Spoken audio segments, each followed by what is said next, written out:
वंदे पुरुषोत्तम। जैसा आपने पिछले वीडियो में विवाह परिचय का भाग 1 सुना, वो आगे बढ़ाते हुए मैं अब भाग 2 में श्री देवी प्रसाद मुखोपाध्याय जी की बातें आपके सामने प्रस्तुत कर रहा हूँ।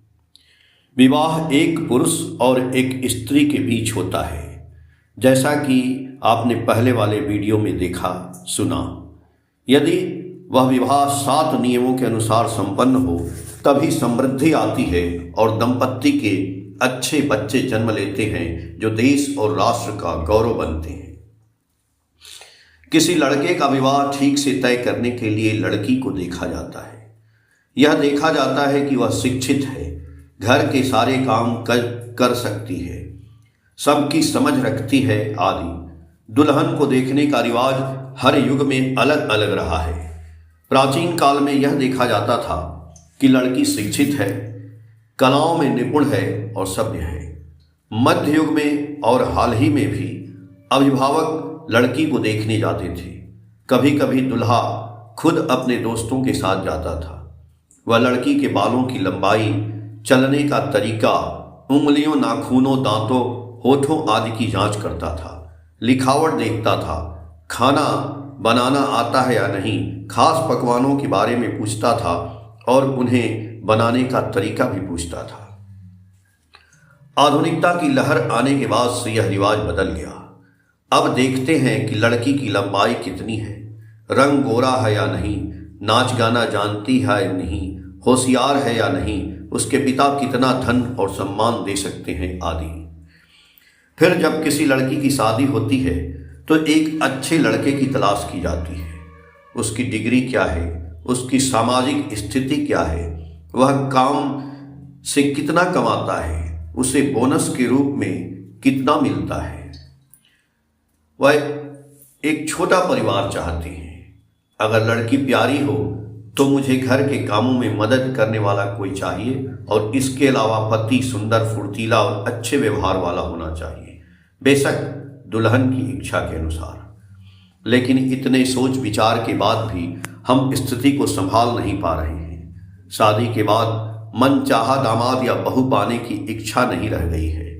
दुनिया में शांति भंग होने लगी है। बच्चे किसी चमकते सितारे की तरह नहीं बन रहे हैं, बल्कि उनका व्यवहार और हरकतें समाज के पतन को बढ़ा रही हैं। लेकिन देश ऐसा नहीं था। 100 साल पहले भी परिवार और सामाजिक बंधन मजबूत थे। बच्चों में बड़ों का आदर स्वाभाविक था, उनमें प्रतिभा, साहस और व्यक्तित्व था। आमतौर पर वे तथाकथित अराजकता, भ्रष्टाचार या कुप्रथा का शिकार नहीं होते थे। लेकिन वह स्थिति अब बिगड़ गई है। क्यों? कई लोग कहेंगे कि इसका कारण आर्थिक कुप्रबंधन है, कुछ राजनीतिक अराजकता कहेंगे, कुछ अस्पष्ट रूप से लोगों को दोष देंगे। यानी उन्हें यह स्पष्ट रूप से समझ नहीं आ रहा है कि लोग बुरे क्यों हो रहे हैं। हमारा मानना है कि इस स्थिति की जड़ विवाह के नियमों का पालन न करना है। अगर विवाह सही ढंग से किए जाएं तो पत्नी पति से परिपूर्ण होती है और पति की इच्छा भी पत्नी में प्रबल होती है। इसके फलस्वरूप बच्चे भी आदरणीय, सुंदर, बुद्धिमान, कर्तव्यनिष्ठ और सौम्य स्वभाव के बनते हैं। यदि विवाह विधिवत संपन्न हो तो समाज की मूलभूत संरचना को पुनर्गठित करने और एक स्वस्थ, सशक्त और जीवंत समाज का निर्माण करने में देर नहीं लगेगी। पूर्व और पश्चिम के कई मनोवैज्ञानिकों, समाजशास्त्रियों और मानवशास्त्रियों ने विवाह और प्रजनन पर गहन शोध किया है। उन्होंने अनेक पुस्तकें लिखी हैं। हमारे देश के विद्वानों और रचनाकारों ने भी इस विषय पर पर्याप्त प्रकाश डाला है। उनकी पुस्तकों में विवाह के प्रकार और विवाह के अनुपयुक्त परिणामों के बारे में अनेक निर्देश और मार्गदर्शन मिलते हैं। परंतु आजकल विवाह के मामले में न तो विज्ञान का महत्व है और न ही शास्त्रों का। अब तो कॉलेज की डिग्रियां और धन ही निर्णय के मुख्य मापदंड बन गए हैं। परंतु अच्छे विवाह के लिए डिग्री आवश्यक है। हम यह भूल जाते हैं कि धन का स्थान पूरी तरह से गौण है। इस युग के महान पुरुषोत्तम श्री श्री ठाकुर अनुकूल चंद्र जी कहते हैं कि विवाह में आदर ही सर्वोपरि है। आदर का अर्थ है शरण लेना और सेवा करना। आदर पर आधारित विवाह सफल होता है, इससे सुख, स्वास्थ्य, ज्ञान और कल्याण प्राप्त होता है। इसलिए विवाह में सबसे पहले यह जांचना चाहिए कि वंश सम्मानजनक है या नहीं। यदि कोई अनुचित या दुर्व्यवहारपूर्ण विवाह नहीं हुए हैं, यदि अनैतिकता या दुराचार का कोई दाग नहीं है, तो वह वंश आमतौर पर सम्मानजनक होता है। यहाँ अनैतिकता और दुराचार को भ्रष्ट और विकृत यौन व्यवहार के रूप में भी समझा जाना चाहिए।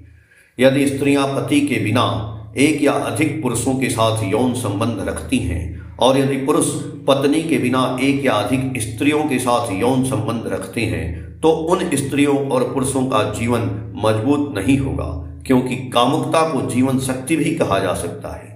जब तक व्यक्ति की यौन शक्ति तरोताजा रहती है, उसमें अपार उत्साह, दक्षता और असीम जीवन शक्ति बनी रहती है। जब तक यह शक्ति तरोताजा रहती है, लोग हर तरह के महान कार्य करते हैं। सांसारिक और इससे आध्यात्मिक पहलू भी सुधरते हैं। जब यौन शक्ति मंद पड़ जाती है, तो चलने की गति भी धीमी हो जाती है। इसे वृद्धावस्था और ठहराव भी कहते हैं। जिसका यौन जीवन स्वस्थ, सुंदर और सरल होता है, उसका जीवन उतना ही उज्जवल, समृद्ध और मजबूत होता है। वहीं जिसका यौन जीवन अस्वस्थ, विकृति और अनेक फूलों से शहद पीने की लालसा से भरा होता है, उसका जीवन उतना ही संकटपूर्ण और समस्याग्रस्त होता है। यौन सुख को ठेस पहुंचाना जीवन शक्ति को ठेस पहुंचाना है। यौन जीवन में चोट खाए व्यक्ति की जीवन शक्ति भी कमजोर, मैली और फीकी पड़ जाती है। जिसका मन एक ही चीज पर स्थिर रहता है, वह धर्मात्मा कहलाता है। जो धर्मात्मापन से भटक जाता है, वह व्यभिचारी हो जाता है। यह व्यभिचार दो प्रकार का हो सकता है, शारीरिक और मानसिक। चाहे शारीरिक हो या मानसिक, यौन अनैतिकता और विकृति मस्तिष्क की सूक्ष्म नसों को चीर लेती है, जिससे मस्तिष्क की हर कोशिका में उथल पुथल मच जाती है। परिणाम स्वरूप विचार प्रक्रिया अव्यवस्थित हो जाती है, मानसिक संतुलन बिगड़ जाता है, सूक्ष्म इंद्रियों या गहन अंतर्दृष्टि का द्वार बंद हो जाता है। इसलिए ऐसा पुरुष या स्त्री आगे बढ़ने का मार्ग नहीं खोज पाता, उनकी प्रवृत्तियां नियंत्रित नहीं रहती हैं और उनका जीवन सुव्यवस्थित और सामंजस्यपूर्ण नहीं हो पाता। उनके लिए अपने स्वार्थ का त्याग करना और जनहित के लिए प्रयास करना कठिन हो जाता है। उनके लिए सच्ची भक्ति के अतुलनीय आनंद का अनुभव करना लगभग असंभव हो जाता है। जिस परिवार में इस प्रकार के दुर्गुण व्याप्त होते हैं, उस परिवार के बच्चे स्वाभाविक रूप से सम्मानजनक नहीं हो सकते। वैवाहिक जीवन में भी वे शायद ही कभी सुखी होते हैं। इसलिए धर्मशास्त्र के लेखक बौद्धयान ने सलाह दी है कि पुत्री का विवाह ब्रह्मचारी पुरुष से किया जाना चाहिए। ब्रह्मचारी शब्द की व्याख्या में यह कहा गया है कि अजतंत्रीय संपर्कया, अर्थात वह व्यक्ति जिसने विवाह से पहले कभी किसी स्त्री के साथ यौन संबंध न बनाया हो। किस प्रकार की वर्णी का विवाह किया जाए, इस विषय पर धर्मशास्त्र के लेखक वशिष्ठ ने कहा है, अस्पृष्ट मैथुन सदृसिंग वरयंग विंदेता। ऐसे ही परिवार की ऐसी कन्या का विवाह किया जाए जिसने विवाह से पहले यौन संबंध न बनाया हो। जब वर वधू मिलते हैं तो वे सुखी होते हैं और उनके बच्चे भी श्रेष्ठ गुणवान होते हैं। केवल अनुभवी लोग ही जानते हैं कि विवाह पूर्व यौन संबंध और व्यभिचार आज पश्चिमी समाज को किस प्रकार बर्बाद कर रहे हैं। वहां वैवाहिक जीवन सुख का स्रोत है।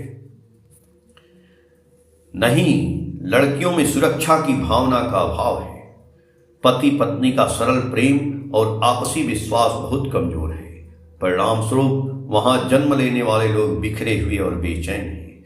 एक अज्ञात वहां के बच्चे शांति की तलाश में भटक रहे हैं। उनके घर ईंट, रेत और लकड़ी के बने हैं, लेकिन उन्हें उनमें स्थिरता नहीं मिल पा रही है। घर के बंधन टूट रहे हैं। वहां बुजुर्ग माता पिता उपेक्षित हैं। बड़े हो चुके बच्चों को अब उन लोगों की ओर देखने की जरूरत महसूस नहीं होती जिन्होंने बड़ी मेहनत से उनके बच्चों का जीवन संवारा था। जहां भी यह लहर पूर्वी देशों में पहुंची है, वहां यही स्थिति देखने को मिलती है। सहज प्रवृत्ति की यह तीव्र भूख घर और परिवार के सुख सुविधाओं को नष्ट कर रही है। यदि किसी शुद्ध और प्रतिष्ठित वंश की लड़की किसी उपयुक्त वंश के लड़के के हाथों में आ जाती है, तो पति पत्नी का विवाह संपन्न हो जाता है। दोनों संतुष्ट रहते हैं और वंश भी उज्जवल और गौरवशाली होता है। इसलिए वंश विश्लेषण में समानता विशेष रूप से महत्वपूर्ण है। अर्थात यह देखना आवश्यक है कि एक वंश दूसरे वंश के अनुकूल हो। यदि समान वंश न हो तो पति पत्नी को एक दूसरे से उचित प्रेरणा नहीं मिलती है। इसलिए यह ध्यान रखना चाहिए कि विवाह एक ही जाति के समान परिवार में हो। 2 पैराग्राफ पहले हमने विपरीत और अनुचित विवाह के बारे में बात की थी। हमें यह भी स्पष्ट रूप से समझना होगा कि इस विपरीत या अनुचित विवाह का क्या अर्थ है। एक ही घर और एक ही वंश में होने वाले विवाह को समरूप विवाह कहते हैं। इसका विपरीत विषम विवाह है, यानी विपरीत या अनुचित विवाह, जिसे प्रतिलोम विवाह भी कहते हैं। इस विवाह में एक स्त्री एक पुरुष से उच्च संस्कृति और वंश की स्त्री बन जाती है।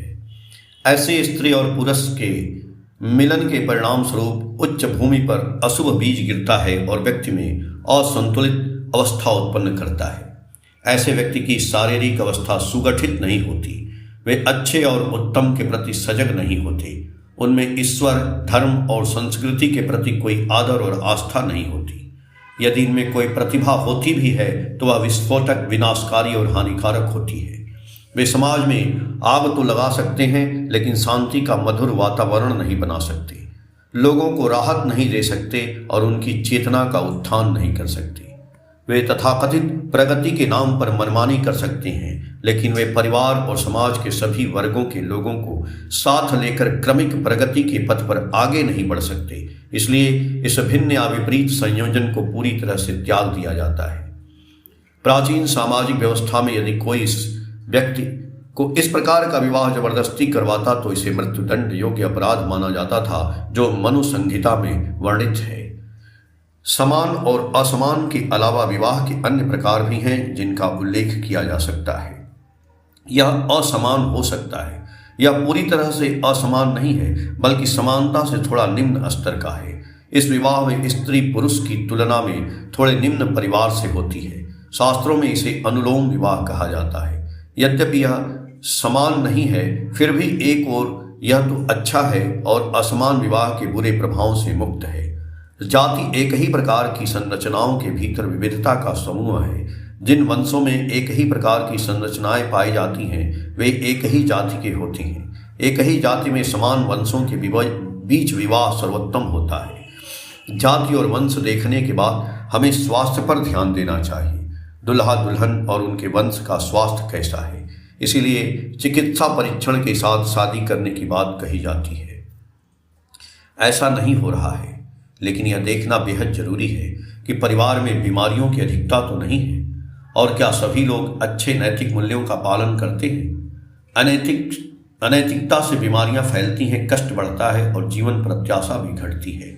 इसके अलावा हमेशा ऐसे परिवार में शादी करने की कोशिश करनी चाहिए जहां लोग लंबी आयु जीते हों। लंबी आयु वाले परिवार में बीमारियां आमतौर पर कम होती हैं और वे मानसिक चिंताओं से भी काफ़ी हद तक मुक्त रहती हैं, क्योंकि कम से कम अगर ये चिंताएं न हों तो लंबी आयु प्राप्त हो जाती है।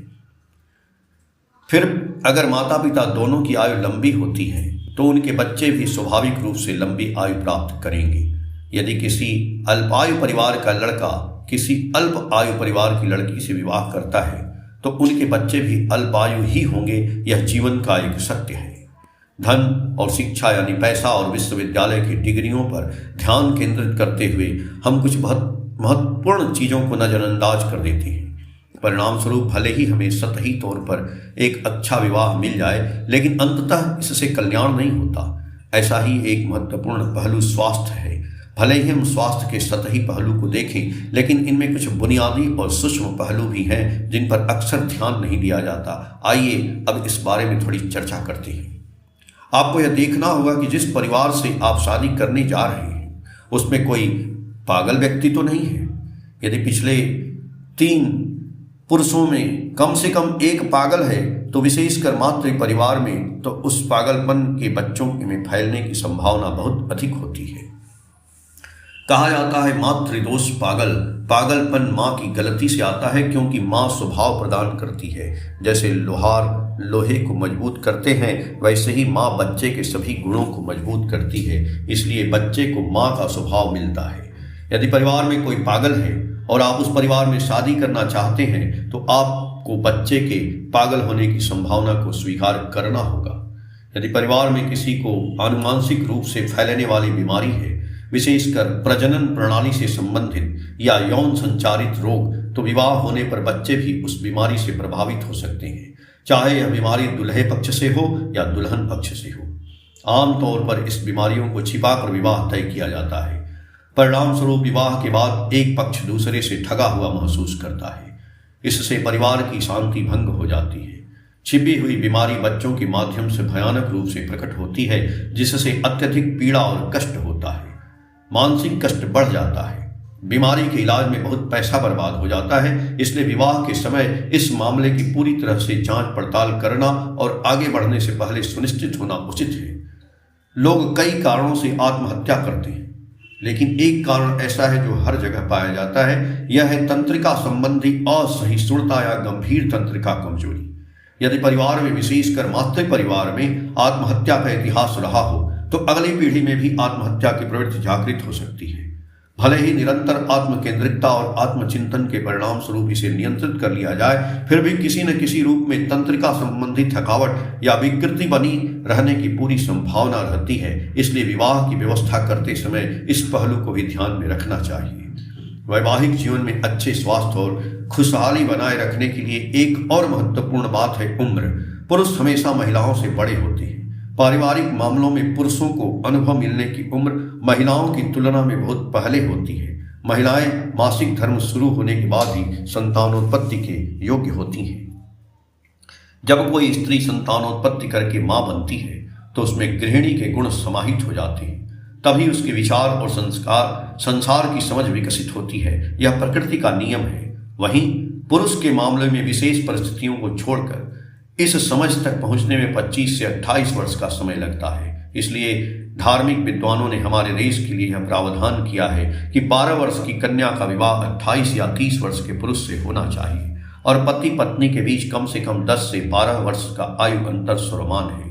परम प्रेम में श्री ठाकुर अनुकूल चंद्र ने इन सभी विचारों को और भी पुष्ट करते हुए कहा कि पति पत्नी के बीच 15 से 20 वर्ष का आयु अंतर होना बेहतर है। उन्होंने इसका कारण यह बताया कि यौवन के अंत में जब पुरुष का विकास रुक जाता है और उसका पतन शुरू हो जाता है, तब स्त्री के यौवन की उमंग पुरुष में स्थानांतरित हो जाती है और उसके पतन को रोक देती है। इस प्रकार पुरुष का वृद्धावस्था देर से आती है और उसकी शक्ति स्त्री में स्थानांतरित हो जाती है, जिससे वह लंबे समय तक स्वस्थ और तरोताजा रहती है। इस तरह दोनों स्वस्थ शरीर और मन के साथ प्रगति के पथ पर चल सकते हैं। श्री ठाकुर यह भी कहते हैं कि पति पत्नी के बीच कम से कम उतना आयु अंतर होना अनिवार्य है जितनी आयु में पुरुष प्रजनन योग्य हो जाता है। विवाह में देखने लायक अगली बात दुल्हा और दुल्हन दोनों का स्वभाव है।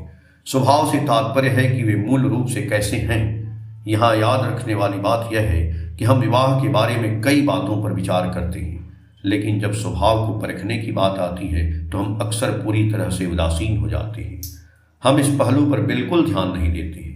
हमें यह भी नहीं पता होता कि यह भी एक पहलू है जिस पर विचार किया जाना चाहिए। परिणाम स्वरूप भले ही एक अच्छे परिवार की लड़की एक अच्छे परिवार के लड़के से शादी करे, फिर भी पति पत्नी के बीच तालमेल न होना देखा जा सकता है। वे अपना जीवन दबी हुई बेचैनी में बिताते हैं। व्यक्तिगत रूप से पति अच्छा होता है, व्यक्तिगत रूप से पत्नी भी अच्छी होती है, उनके तौर तरीके भी अच्छे होते हैं, लेकिन जब जीवन के उस पड़ाव की बात आती है तो दोनों में से कोई भी दूसरे को बर्दाश्त नहीं कर पाता। सीधे शब्दों में कहें तो यह कहा जा सकता है कि दाम्पत्य में तालमेल नहीं है। एक स्वभाव से फुर्तीला हो सकता है, दूसरा बहुत सुस्त और आलसी। एक पुराने विचारों वाला रूढ़िवादी हो सकता है, दूसरा अत्यंत आधुनिक। स्वभाव के लिहाज से एक अंतर्मुखी हो सकता है, दूसरा बहुर्मुखी।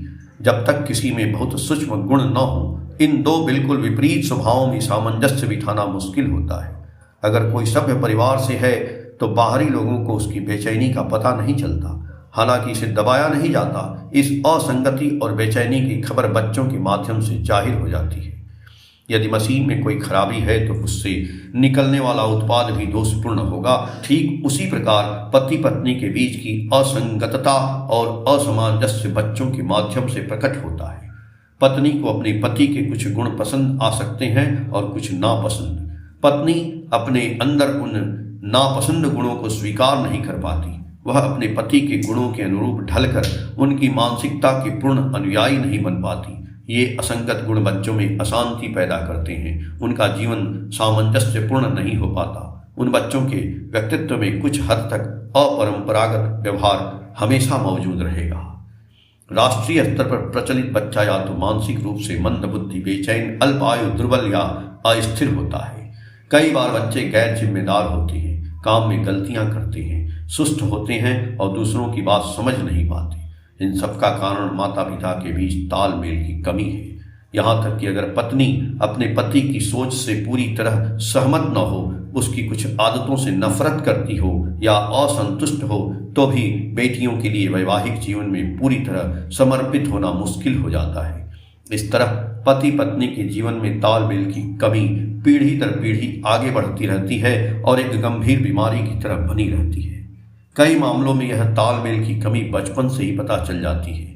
कुछ मामलों में यह किशोरावस्था या युवावस्था में समझ में आती है।